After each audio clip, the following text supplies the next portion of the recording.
दोस्तों, बुद्धि का सौदागर। एक समय की बात है। गुजरात के एक छोटे से गांव में एक निर्धन लड़का रहता था। उसके माता पिता नहीं थे।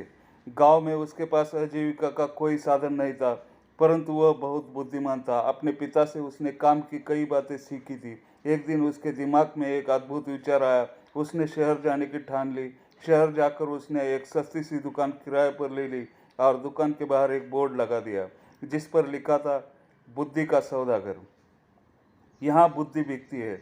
लड़के की दुकान के आसपास फल, सब्जियां, कपड़े, जेवर, मेवे और रोजमर्रा की चीज़ों की कई दुकानें थी। सारे दुकानदार उस लड़के की खिल्ली उड़ाते, भाई ये दुकान तो बड़े गजब की है, अब अक्ल भी बिकाऊ हो गई है।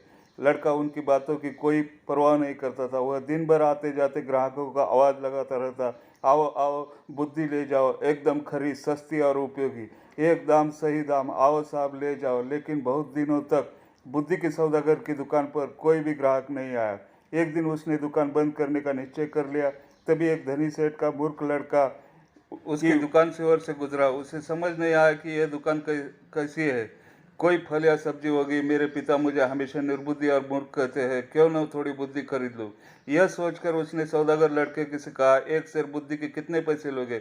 लड़के ने उत्तर दिया, मैं बुद्धि तौल कर नहीं, उसकी किस्म के हिसाब से बेचता हूँ। मेरे पास तरह तरह की बुद्धि है, सबका दाम अलग अलग है। आपको कैसी बुद्धि चाहिए? तो ठीक है, एक पैसे में जिस तरह की बुद्धि आए दे दो, सेठ का लड़का लापरवाही से बोला। सौदागर लड़के ने कागज की एक पर्ची निकाली और सेठ के बेटे को दे दी। उस पर्ची पर लिखा था, जब दो लोग झगड़ रहे हो तो वहां खड़े होकर देखना, बुद्धिमानी नहीं है। सेठ का बेटा खुशी खुशी घर पहुंचा और अपने पिता से कागज की पर्ची देते हुए बोला, देखिए पिताजी, मैं एक पैसे में अकल खरीद कर लाया हूँ।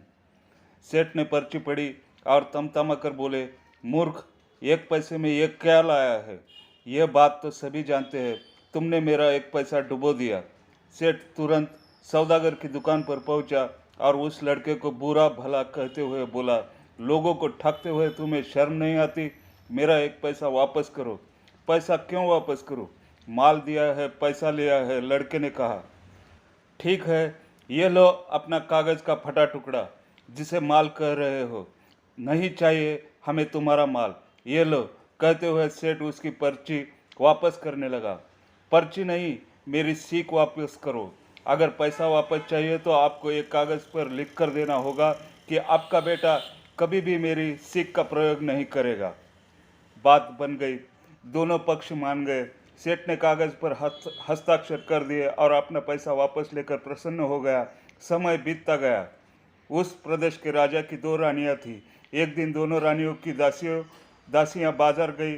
वहां उनका झगड़ा हो गया। बात हाथापाई तक पहुंच गई। लोग चुपचाप खड़े देख रहे थे। उन्हीं में सेठ का बेटा भी था। झगड़ा बढ़ता देख सारे लोग एक एक कर वहां से चले गए, मगर सेठ का लड़का करारनामे के अनुसार वहां से जा नहीं सकता था। वह अकेला ही खड़ा रह गया। बस फिर क्या था, दोनों दासियों ने उसे अपना गवाह बना लिया। झगड़े की बात राजा रानियों तक पहुंची। सेठ और उसका लड़का राज दरबार में लाए गए। दोनों रानियों ने लड़के से कहा कि वह उनके पक्ष में गवाही दे। सेठ और उसके बेटे के तो होश उड़ गए। वे सहायता के लिए बुद्धि के सौदागर के पास पहुंचे। बोले, हमें किसी तरह बचा लीजिए, मैं 500 रुपये लूंगा। लड़के ने कहा, ठीक है, ये लो 500 रुपये। ठेक ने तुरंत 500 रुपये निकाल कर सौदागर को दे दिए।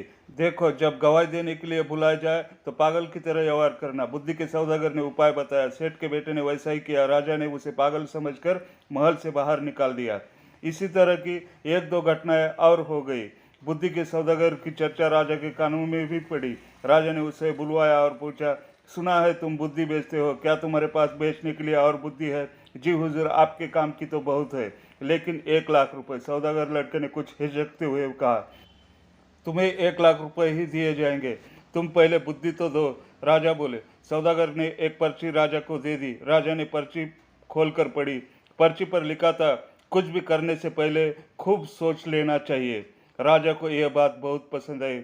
उन्होंने अपने तकिए के गिलाफ पर, पर्दों पर, अपने कक्ष की दीवारों पर, अपने बर्तनों पर इस वाक्य को लिखवा दिया, जिससे वह इस बहुमूल्य बात को कभी भी न भूले और न ही कोई और भूल सके। एक बार राजा बहुत बीमार पड़ गए। राजा के एक मंत्री ने वैद्य के साथ मिलकर षड्यंत्र रचा और उनकी दवा में विष मिलाकर ले आया। राजा ने दवा का प्याला अभी मुंह के पास रखा ही था कि उस पर खुदे शब्दों पर उनकी नज़र पड़ी। कुछ भी करने से पहले खूब सोच लेना चाहिए। राजा ने प्याला नीचे रखा और दवा को देखकर सोच में डूब गए कि यह दवा पीनी चाहिए या नहीं।